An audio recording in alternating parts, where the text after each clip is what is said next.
And I want to present this plaque. We have over 1 million subscribers. Congratulations. Thank you, Robert. Thank you. And I really think this is where we see the power of a team. I'm really thankful.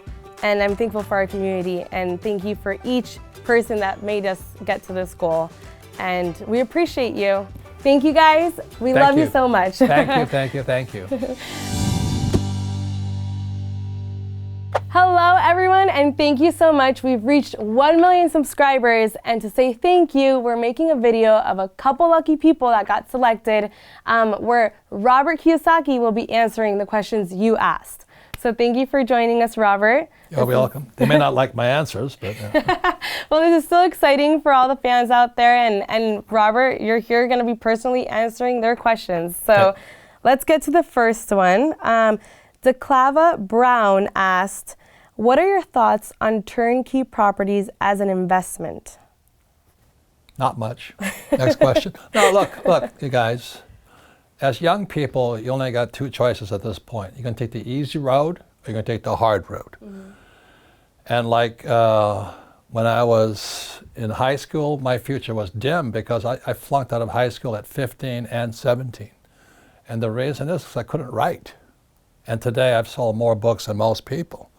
So I'm a writer. But I wouldn't be here if I didn't take the hard road.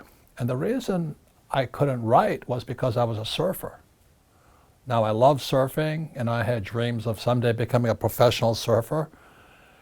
And then it dawned on me that my friends were cool guys. You know, they're good looking, they have great bodies, and they're all cool and drinking and smoking and having a good time. I didn't do any of that stuff. But they lacked discipline. And that was the thing. I said, you know, they have no discipline. They're cutting class, they're doing this, and where am I going to wind up if I follow them? So I kind of woke up and I realized I needed discipline. Now, discipline is not punishment because there is punishment. You see, if you're not disciplined, the world will punish you. But also, you will punish yourself. Mm-hmm. So I kind of realized that, and that's why I applied for military school. Nobody thought I could get in because my grades were D's and F's, but I had high SAT scores. And so I went to a military school in New York, and I have found discipline. And then I joined the Marine Corps for more discipline. And then I became a pilot in Vietnam for more discipline. So when I meet most people today, and I'm the same way, we all want the easy road. Give me the easy answer. So let me ask you this, you know, if you invest with Warren Buffett, if I had invested with Warren Buffett in 1970, I'd be a very rich man today. But would I have learned anything? No. So the reason I didn't, you know, my friends were all investing with Buffett and all that, and they're multimillionaires today. They didn't learn jack. Mm-hmm. So I took the hard road, the disciplinary road. I lost my ass. I got my butt kicked. I went up and I went down. I cried, I went up and I'm down. And today, I'm a rich man, not because of the money, because I went up and down. I had self-discipline. I learned a lot. And I'm glad I didn't invest with Warren Buffett, because if I had invested with Buffett, I'd be making money only. Yeah. I'd rather have the life experience. So the question is do I want managed funds and all? That's your choice.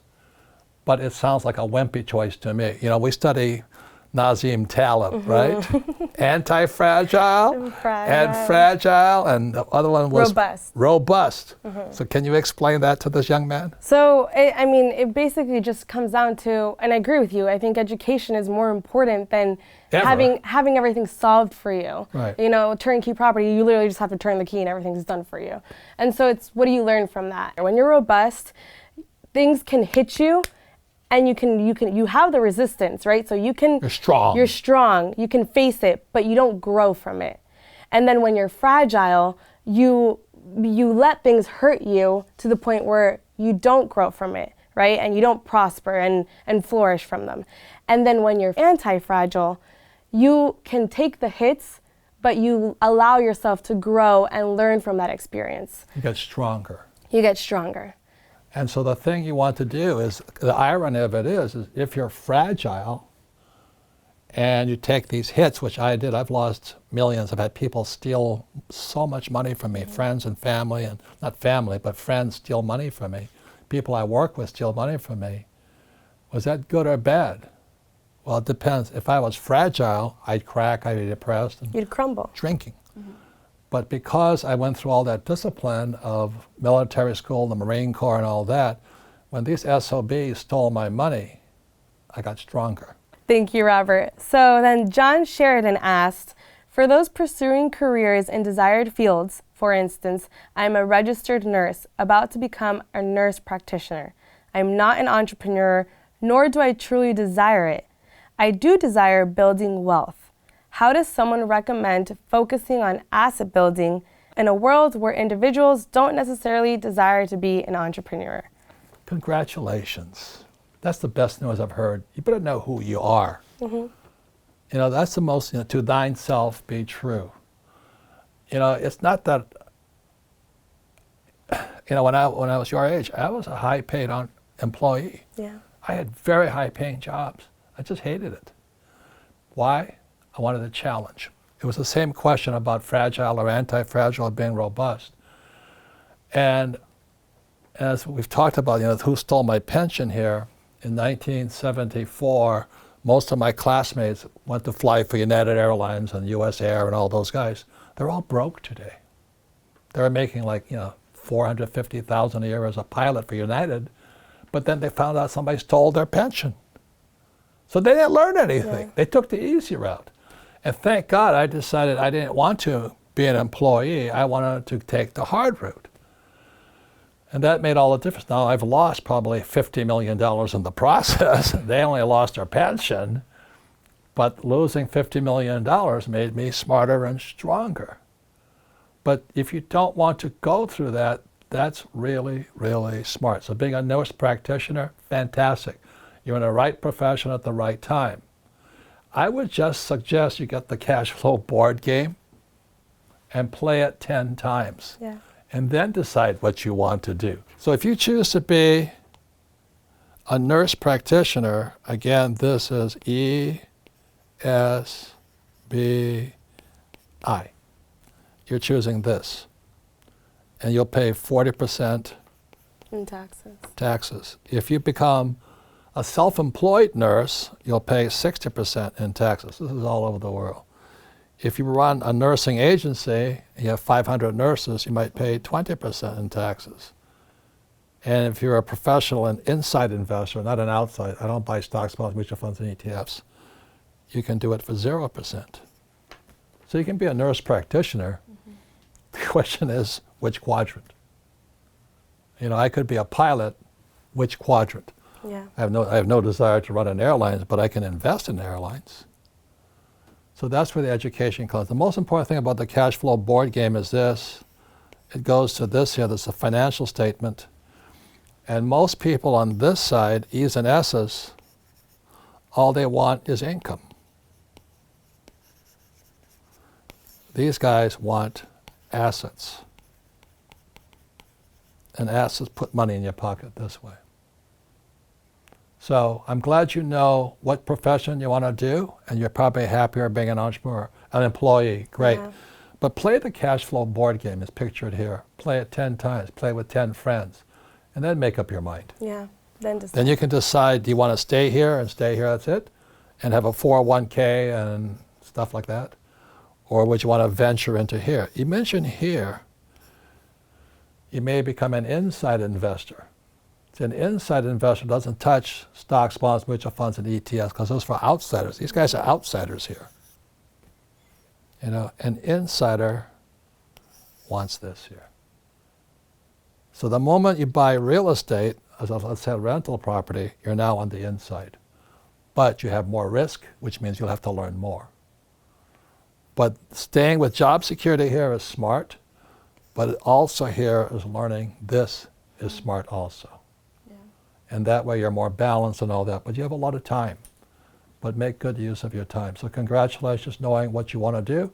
I hope you love being a nurse practitioner because that's a very worthy and noble profession. It is. And you're going to do very, very well into the future because old guys like me need you.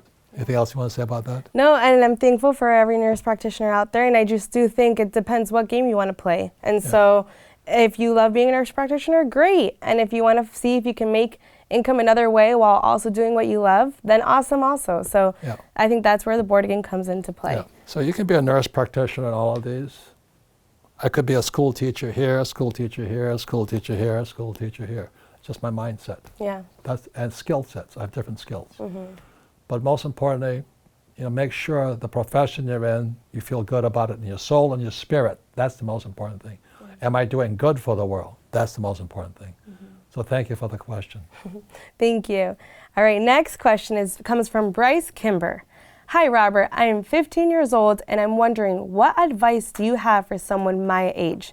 I love learning about real estate and can't wait to buy my first rental property. Is there anything I can do now to prepare? He's 15 years old. Well, first of all, congratulations. Yeah.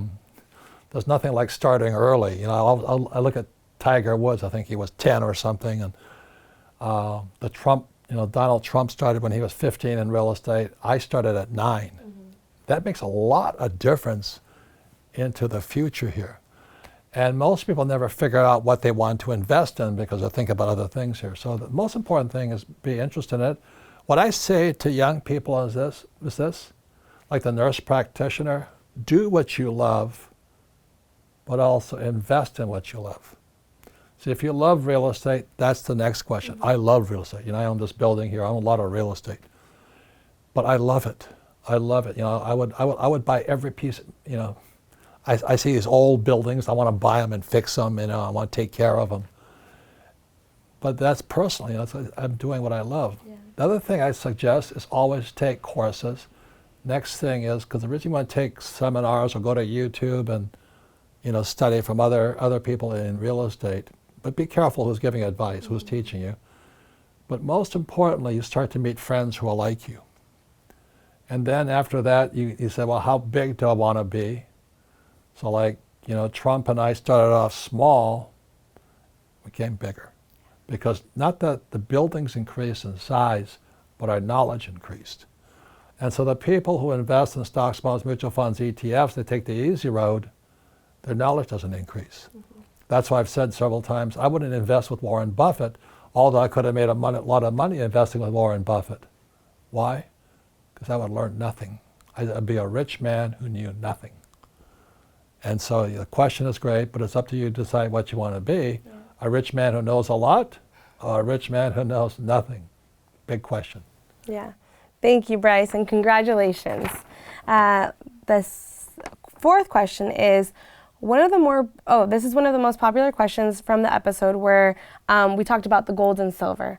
And so it says, where does one buy gold and silver? A bunch of people ask that. Where do they buy it? Yeah, that's a very important question, again, because it's who you buy from. And there's a lot of guys online, and most are honest. Probably 80% are honest. It's like 80-20 rule. It's called Pareto's Law, 80-20. So 80% are honest. But be careful what they sell you. Like the only way that most these guys make money is they're going to sell you what's called a numismatic coin, which means a collectible coin. So this is, I could buy a 2020 silver eagle, or I could buy a 1920 silver eagle. And they'll tell you, well, 1920 is more valuable than 2020.